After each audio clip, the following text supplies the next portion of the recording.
It has been my life's passion to understand the human genome and DNA, the code of life. That's Ann Wojcicki, the former CEO of 23andMe, testifying about the company she co-founded at a House Oversight Committee hearing today. The DNA testing company is now going through bankruptcy court, and Congress is raising concerns about what it means for the future of consumers' personal data. The interim CEO, Joseph Celsavage, was also on hand to testify. We are here today not only to answer your questions, but to reaffirm our deep commitment to data privacy and security, transparency, customer choice, data stewardship, and scientific integrity. In October 2023, 23andMe was hacked and exposed user data from its millions of users. Congresswoman Brown pressed Celsavage on what 23andMe is doing now to protect consumers. What concrete steps have you taken since to prevent this from happening again? And what can you tell your customers today, right now, that you couldn't say a year ago to reassure them their most personal data is safe? Since the data incident, we have implemented additional security measures. We forced every customer to actually reset their password to make sure that their accounts are safer. We implemented two-factor authentication. However, the biggest concern among Congress was that genetic data could end up in the hands of bad actors. 23andMe executives said that the two companies bidding for the company's assets in bankruptcy are U.S. companies.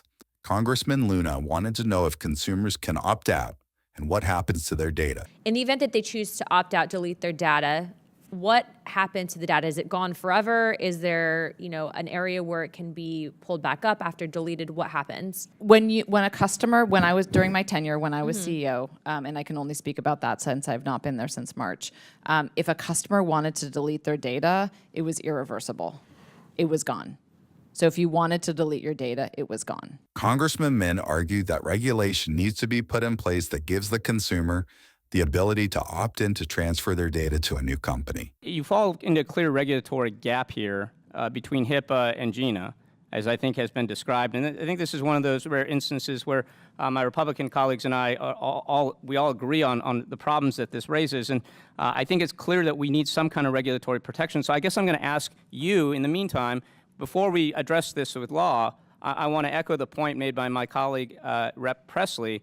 Why won't you commit to what seems like a very reasonable and common sense opt-in policy, given that you're about to sell people's individual level genetic data, very valuable information, very personal information? Why won't you commit to doing that? It seems like a very reasonable thing to do.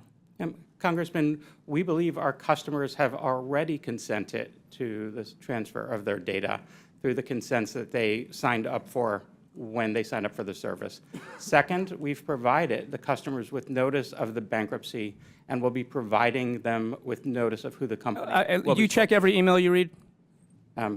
I don't. I certainly don't, and I certainly might miss an email or several emails like this. And I would just encourage you to think about an opt-in policy, because what you're describing right now is the transfer and sale of data that is very, very personal. And I personally find it very outrageous that you're not allowing people to opt into this, not giving them that right, knowing that the open rates of your emails are probably very low. As the hearing wrapped up, Congressman Higgins asked if the witnesses would help in crafting legislation to protect consumers. Will you be available for consultation to this committee as we work through what legislation will look like?